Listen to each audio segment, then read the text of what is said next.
اور انہیں کیسے معلوم ہوا کہ یہودی مسیحا کی پیدائش کا وقت آ گیا ہے؟ انہیں کیسے معلوم ہوا کہ یہ اس کا ستارہ ہے اور وہ اسرائیل کا بادشاہ اور عبادت کے لائق ہے؟ دراصل یہ مخصوص دنا لوگ یا مجوسی وہ نجومی نہیں تھے جیسا کہ بعض لوگ کہتے ہیں۔ اگرچہ وہ آسمانوں کے مطالعے میں ماہر تھے، وہ بادشاہ نہیں تھے، لیکن طاقتور پارتھی سلطنت کے شاہی درباروں میں با اثر عہدوں پر فائز تھے جو رومی سلطنت کے مشرق میں واقع تھی۔ وہ مادیوں کی ایک موروثی کہانت کا حصہ تھے جنہیں با اعتماد شاہی مشیر کے طور پر بہت عزت دی جاتی تھی۔ در حقیقت وہ بادشاہ بنانے والے تھے جن کا کردار کسی نئے بادشاہ کی تصدیق، مسح اور توثیق کرنا تھا۔ لہٰذا جب خدا نے بادشاہ کو پیدا کیا تو وہ بالکل درست اور مناسب تھا کہ اقوام سے یہ ایماندار مجوسی نومولود بادشاہ کی عزت افزائی کے لیے منتخب کیے گئے جو ایک دن اقوام پر حکومت کرے گا۔ اور غور کریں، جہاں اسرائیل کے چرواہے دنیا کے نجات دہندہ کی آمد کا اعلان کرتے ہیں، وہاں غیر قوموں کے مجوسی اعلان کرتے ہیں کہ وہ اقوام کا حقیقی بادشاہوں کا بادشاہ بھی ہے، وہ نجات دہندہ بھی ہے اور بادشاہ بھی۔ ان کی عظیم بین الاقوامی حیثیت ان کے یروشلم پہنچنے پر ہونے والے رد عمل سے ظاہر ہوتی ہے۔ متی 2:3 میں لکھا ہے کہ یہ سن کر ہیرودیس بادشاہ اور اس کے ساتھ یروشلم کے سب لوگ گھبرا گئے۔ سارا یروشلم گھبرا گیا۔ اس ہلچل کو پیدا کرنے کے لیے یہ واضح ہے کہ وہ صرف 3 مجوسی نہیں تھے، یہ صرف معزز شخصیات کا ایک بڑا وفد رہا ہوگا جس کے ساتھ ان کا عملہ، خدام اور محاذ سپاہی بھی ہوں گے جو شاندار مذہبی لباس میں ملبوس ہو گئے تاکہ الہی معاملات میں اپنے پیشہ ورانہ مرتبے کو اجاگر کر سکیں۔ یہ مجوسی بابل میں مقیم تھے جو اس وقت پارتھی سلطنت کا حصہ تھا، اگرچہ اصل میں آپ جانتے ہیں کہ مجوسی لفظ جادو سے نکلا ہے، اگرچہ وہ اصل میں نجوم اور فال گیری کے ذریعے دیوتاؤں کی مرضی جاننے کی کوشش کرتے تھے اور بادشاہوں کو فیصلوں پر مشورہ دیتے تھے، لیکن جب نبی دانیل ان کے درمیان بلند ہوا تو ایک بڑا انقلاب آیا۔ آپ دیکھتے ہیں کہ 600 قبل مسیح میں دانیل کو بابل میں لے جایا گیا۔ خدا کے مسا سے وہ بادشاہ کے دربار میں تمام مجوسیوں پر سبقت لے گیا۔ دانیل 1:20 میں لکھا ہے، اور ہر طرح کی خرد مندی اور دانشوری کے باب میں جو کچھ بادشاہ نے ان سے پوچھا، ان کو تمام فالگیروں اور نجومیوں سے جو اس کے تمام ملک میں تھے 10 درجہ بہتر پایا۔ پورے بابل میں اسے بہتر پایا گیا۔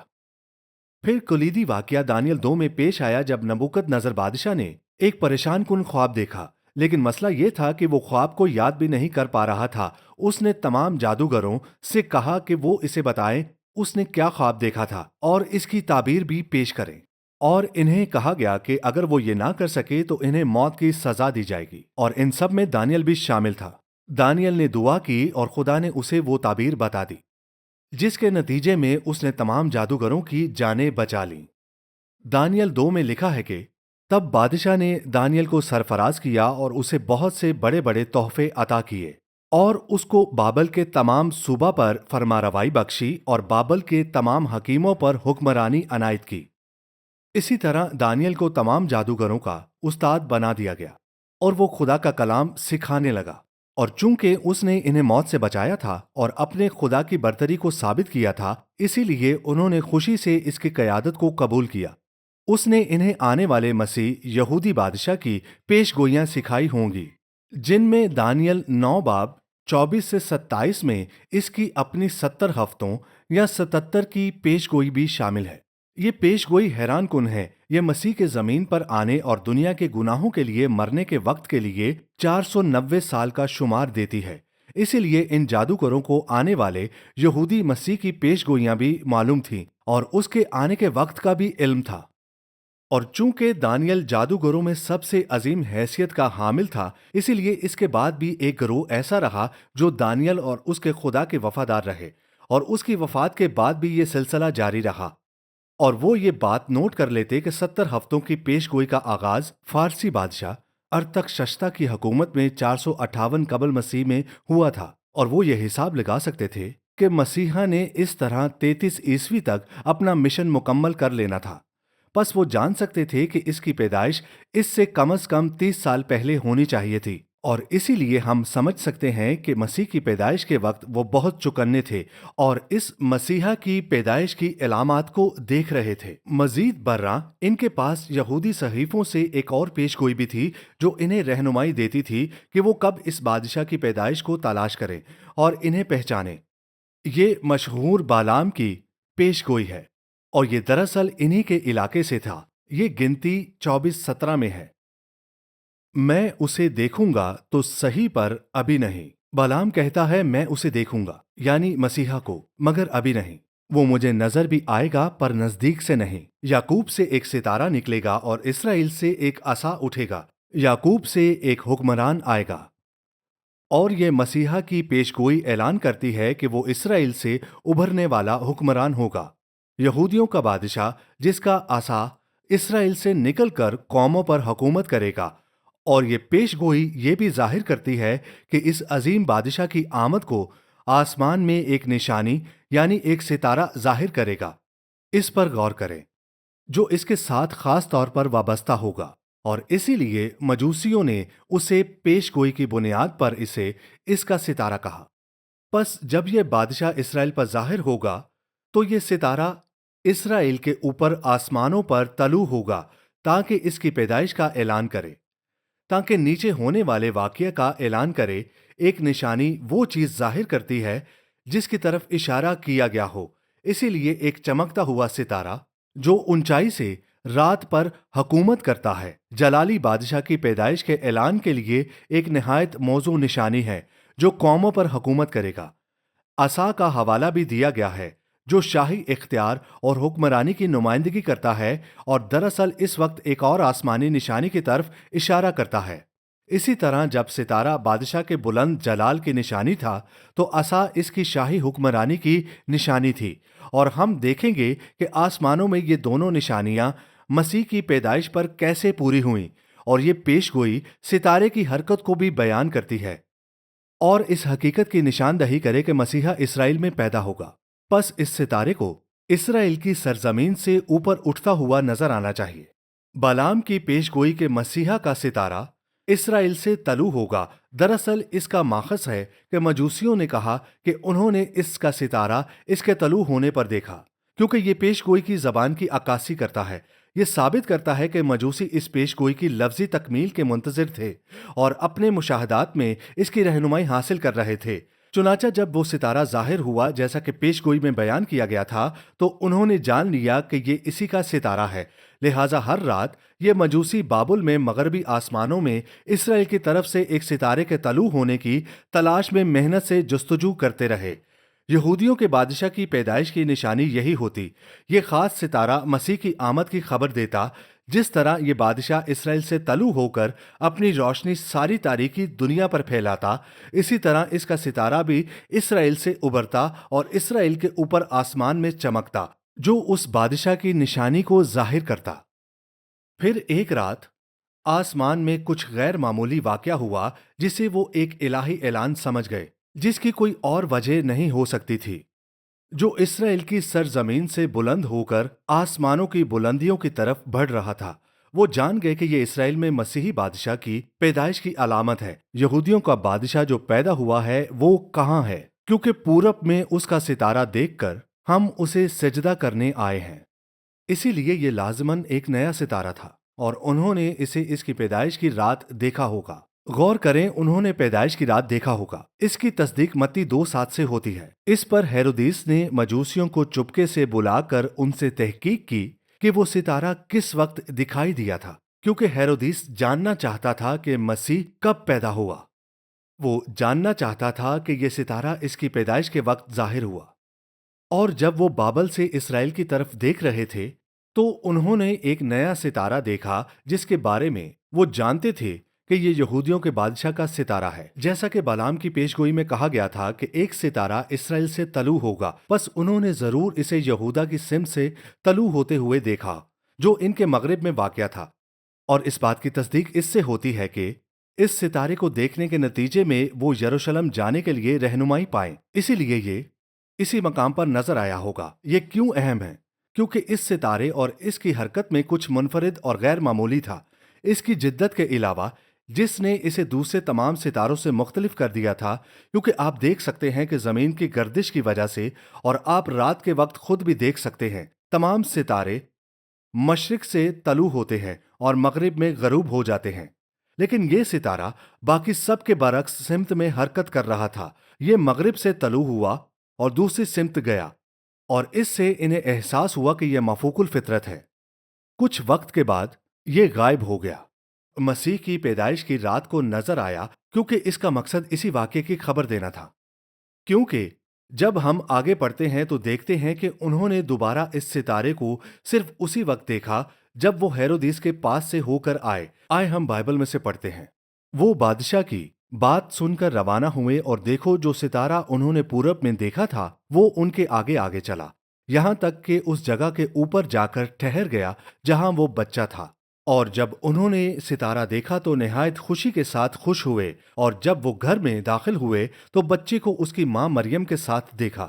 چونکہ ستارہ غائب ہو گیا تھا، وہ قدرتی طور پر یروشلم گئے، جو یہودیوں کے بادشاہ کی پیدائش کے لیے قدرتی جگہ تھی، اور تب ہی وہی ستارہ دوبارہ ظاہر ہوا تاکہ انہیں بیت لحم کے اس گھر تک لے جائے جہاں یسوع تھا، اور پھر وہ اس گھر کے اوپر ٹھہر گیا۔ اب یہ بات واضح ہے کہ یہ کسی قدرتی ستارے یا فلکیاتی شے کا رویہ نہیں ہے، لہٰذا بیت لحم کا ستارہ خدا کے جلال کا ظہور ہونا چاہیے۔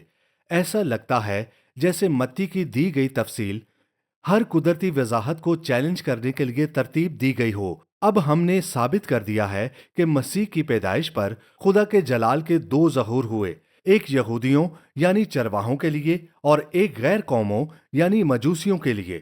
پہلا اس کی پیدائش کو خدا کے برہ دنیا کے نجات دہندہ کے طور پر اجاگر کرنا تھا، دوسرا اس کی پیدائش کو یہودیوں کے بادشاہ اور دنیا کے بادشاہ کے طور پر نمایاں کرنا ہے۔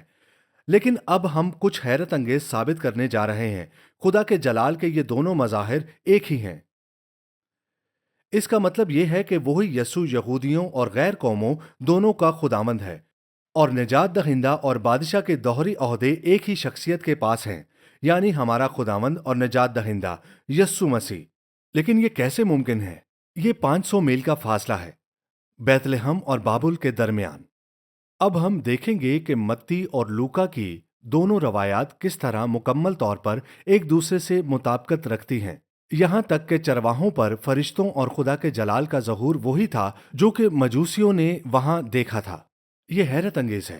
سب سے پہلے یہ دونوں واقعات لازمی طور پر ایک ہی وقت ایک ہی رات پیش آئے، یعنی مسیح کی پیدائش کی رات، اور پھر مجوسیوں نے خدا کا جلال مغربی آسمانوں میں بیت لحم کے علاقے میں یروشلم کے قریب اسی رات دیکھا جب خدا کا جلال بیت لحم کی پہاڑیوں پر نازل ہوا۔ اس پر غور کریں، کیا یہ محض اتفاق ہے؟ یاد کریں کہ اس رات بیت لحم کی پہاڑیوں پر کیا ہوا تھا، اور تصور کریں کہ یہ منظر بابل کے مشاہدین کو کیسا دکھائی دیتا۔ ہم پڑھتے ہیں، اور خداوند کا فرشتہ ان کے پاس آ کھڑا ہوا، اور خداوند کا جلال ان کے چوگرد چمکا، اور یکایک اس فرشتہ کے ساتھ آسمانی لشکر کی ایک گروہ خدا کی حمد کرتی اور یہ کہتی ظاہر ہوئی کہ عالم بالا پر خدا کی تمجید ہو۔ جلال بے شمار فرشتوں کی روشنی کے ساتھ مل کر الہی جلال کے سب سے بڑے مظاہروں میں سے ایک تھا۔ ایک تیز روشنی کی کرن آسمان سے چرواہوں پر چمکی۔ بابل کے لوگوں کے لیے یہ اسرائیل سے گہری تاریکی کے پس منظر میں ایک روشنی کے عصا کی طرح نمودار ہوتا، بالکل جیسے بالام کی پیش گوئی میں کہا گیا تھا، اور یہی بادشاہ کی پیدائش کی پہلی نشانی تھی۔ پھر جب فرشتوں کے لشکر نے اپنا پیغام دے دیا تو وہ اچانک غائب نہیں ہو گئے۔ پھر لکھا ہے کہ فرشتے ان کے پاس سے آسمان پر چلے گئے۔ لوکا 2:15 میں لکھا ہے، پس ایسا ہوا کہ جب فرشتے ان کے پاس سے آسمان پر چلے گئے، پس یہ منظر کے بے شمار چمکتے ہوئے فرشتے خدا کے جلال سے گھیرے ہوئے تھے۔